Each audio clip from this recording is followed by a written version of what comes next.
author's note. Before you step into this reflection, let me give you a little warning, not the scary kind. More like that soft, half-whispered caution a Japanese grandmother might mumble while refilling your teacup and pretending she's not lecturing you. What you're about to read is a journey wrapped in old Edo air, dipped in a bit of humor, brushed with sarcasm, and glazed with that quiet wisdom life hands out only after it's already knocked you over a few times. All I'm doing is guiding you along Hikari's path. She walked it, she lived it, she climbed it. I'm just telling the story, trying not to trip over my own words while doing it. Step carefully, but also relax. This mountain won't bite, probably. The most challenging climb, Mount Kumotori, by Kateb Shona. Hikari-cho never asked to be a mountain climber. Honestly, she barely asked to be awake most days. And yet life has a bold way of tossing responsibilities into someone's lap, like an over-eager shopkeeper insisting you take leftovers home. She lived in Edo around 1850, long before it transformed into the restless giant we now call Tokyo. Back then, things were simpler, at least that's what people like to say. But if you had asked Hikari, she probably would have told you that simple is just another word for you still have to do everything yourself. Her parents had taken ill almost overnight, collapsing like rice stalks in a storm. Their farm, modest but stubborn, was built on wasabi, passion fruit, and the pure willpower of people who refused to give up land that had been in their family for generations. And so, at barely 20, Hikari found herself juggling wasabi beds, fruit vines, cattle, horses, and two parents who needed more tending than anything growing outside. She tried to keep her chin up. She truly did. But the thing about keeping your chin up is that when life keeps piling things on top of your head, all that does is give the pile more room to fall. So there she was, overwhelmed, exhausted, pressed thin like handmade soba noodles. And frustrated? Oh, absolutely. She wasn't throwing things or screaming into the wind or anything dramatic like that, although she considered it many times. But she carried that quiet, tired frustration that lives behind the eyes of someone who has been strong far longer than they planned. One crisp morning, when she felt completely wrung out, Hikari shuffled to the ginkgo tree near the edge of the farm. That tree had stood there longer than the oldest stories in her family, an ancient, stubborn giant with a trunk wide enough to hide behind and roots deep enough to anchor memory itself. It had watched over her since she was a child. It whispered secrets on windy days. It dropped leaves like golden confetti every autumn, as if celebrating the fact that it refused to die. So, naturally, that was the tree she collapsed under. She sat down, just for a moment, as people always promise themselves before slipping into sleep, and before she knew it, she drifted off, falling into one of those unusually vivid dreams, the kind that feel less like imagination and more like someone knocking on the door of your spirit with the tip of a fan. In that dream, she wasn't alone. A woman stood before her, a Kenja, a sage, not too tall, not too short, not too young, not too old. Just timeless. Her presence felt like a mixture of warm miso soup and a side eye from someone who already knows the answer to every question you're going to ask. Hikari, the woman greeted her, as if they had known each other for ages. Hikari blinked. Do I know you? The Kenja smiled, the way a grandmother smiles when her grandchild forgets where the sugar jar is, even though it's been in the same place for years. Not yet, she said. Then she offered a phrase that slipped into the air like a bit of poetry. Chichuan biba chiki, fall 7 times, get up 8. It means, she added with a faint smirk, you don't stop just because life is rude. Hikari's tired expression twitched, the smallest hint of amusement poking through. The Kenja reached for her hand, steady and warm, and invited her to breathe. Deep breath, she instructed. In and out. Hikari inhaled. Ooh. The Kenja nodded approvingly. You hear that? That sound right there, do you know what it is? Hikari shrugged. Wind? Or me sounding like a tired ox? The Kenja laughed, a crisp, bright sound. It is the sound of life entering and leaving, she said. The sound of balance. The sound your soul has been begging for. That frequency, call it ki, call it breath, call it whatever you like, it heals. Align yourself with that rhythm, and you'll cross over Mount Kumotori. Hikari stared. Cross over? Like, physically? Oh no, the Kenja said with a wave of her sleeve. Spiritually. Don't worry, I'm not sending you hiking just yet. I can see perfectly well that your legs might go on strike. Then she added, with a voice soft enough to hush an entire storm. Climbing a mountain, especially one like Kumotori, is more than stepping upward. It's transformation, girl. It's perseverance wrapped in aching muscles. It's that stubborn pull toward enlightenment and toward the divine, even when you'd rather just sit down and pretend you didn't see it. Hikari frowned. Sounds exhausting. Yes, the Kenja replied, but so is growth. She moved to sit beside her, skirts spreading like a quiet pool of fabric.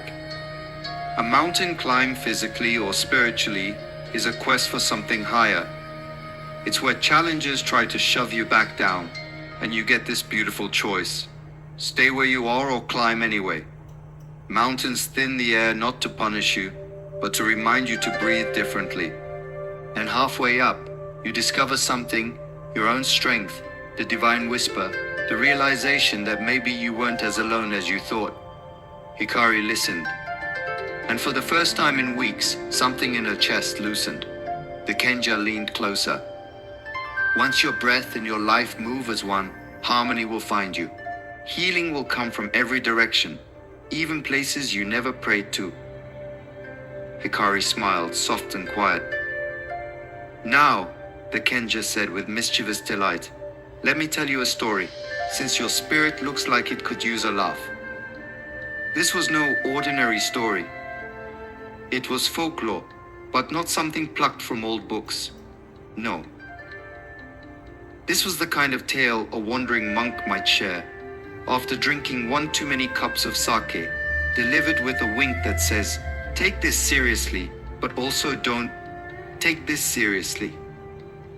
The Kenja began. Once upon a time in a tiny village so small even maps said it never heard of it, there lived a tanuki named Goromaru.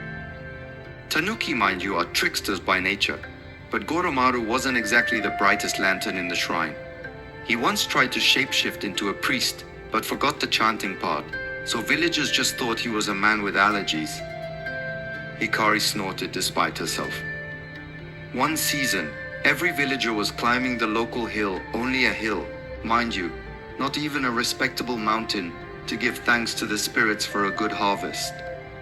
But Goromaru, he decided the spirits didn't need the entire village showing up all at once, so he declared himself the official representative.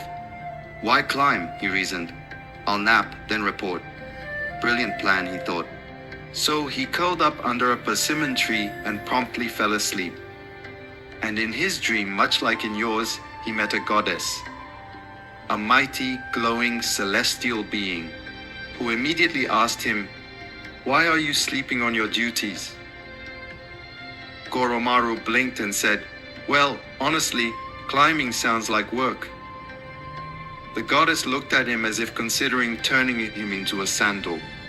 Then she said, Nuli nashide hago shihade rarenu. Without effort, you gain no fruit. But since you insist on shortcuts, let me give you a sample. And she flicked her finger. When Goromaru woke up, he was still under the persimmon tree, but now the fruit were falling at him one by one, constantly, for hours, bonk, bonk, bonk. Every few seconds, another persimmon dropped right onto his head. He tried to run. The fruit followed. He tried to hide. The fruit rolled after him like determined, juicy soldiers. By sunset, the villagers found him crying under a pile of squashed fruit, begging the goddess for mercy. They laughed for weeks. And to this day, so the story goes, you'll occasionally hear persimmons fall all at once for no reason. When that happens, people say, Goromaru is learning again. Hikari burst into laughter, the kind of laugh that clears cobwebs out of the soul. So the moral is, don't nap your responsibilities away. The Kenja shrugged, or at least do it somewhere fruitless. Their laughter faded into a companionable silence. Then the Kenja placed a hand over Hikari's heart. Your mountain is different from Goromaru's hill, but the truth remains. You can't skip the climb. You can rest, you can breathe, you can cry, but the ascent is part of becoming. Everything around them began to grow brighter, dream bright, glowing, like dawn sneaking up on the world. Hikari, the Kenja whispered, you are far stronger than your exhaustion. You are capable of walking through fog, through stress, through frustration, and still finding light. Chinita yang wochite. Keep the sun in your heart. It means even when life is cloudy, keep something warm inside yourself, something hopeful. Hikari nodded, feeling the dream begin to slip. When you wake, the Kenja added, look at your ginkgo tree. Everything dissolved into golden light. Hikari woke with a gasp. The first thing she noticed was the ginkgo leaves. They had turned yellow, all of them, every single one, bright as coins under sunlight. It was too early in the season for that, but there they were, an entire canopy glowing like the inside of a lantern. Slowly she stood up, brushing dust from her clothes, and that's when she saw it, carved into the bark, deep and elegant, as though etched by the wind itself. Chitsupaga yume molo chite nainoni. Not a leaf falls, but yet he knows it. A wave of warmth moved through her, not heat, but awareness, presence. She didn't know how long she stood there, staring at those words, but she felt something shift inside her, a weight, lifting not because her responsibilities disappeared, but because she finally remembered she wasn't carrying them alone. Life was still messy. Her parents were still ill. The farm still demanded more from her than she thought she had. But something in her had changed. She had climbed something without moving at all. Sometimes the hardest mountains don't have paths. Sometimes they're built from exhaustion and fear and uncertainty, stacked high enough to block out the sky. And sometimes, miraculously, you realize the climb is not as impossible as it looked. That night, when she returned to the house, she went about her work with a steadier hand. She breathed the way the Kenja taught her, deep, slow, deliberate. She muttered a few complaints under her breath because, let's be honest, even spiritual growth has its sarcastic commentary, but she kept moving. Days passed, then weeks, and though nothing magically fixed itself, Hikari found she could face things with more courage, more softness, more resilience. She carried the message carved into that ginkgo tree like a talisman. Because climbing your mountain doesn't always mean conquering it. Sometimes it means learning the rhythm of your own breath and trusting that the divine sees every leaf, every moment, every tear, every tiny scrap of strength you didn't know you still had. And maybe that's the quiet miracle, not reaching the summit, but continuing toward it. Even when overwhelmed, even when frustrated, even when pushed from every side. Fall 7 times, get up 8. Because even the leaves fall under watchful eyes and not one of them is forgotten.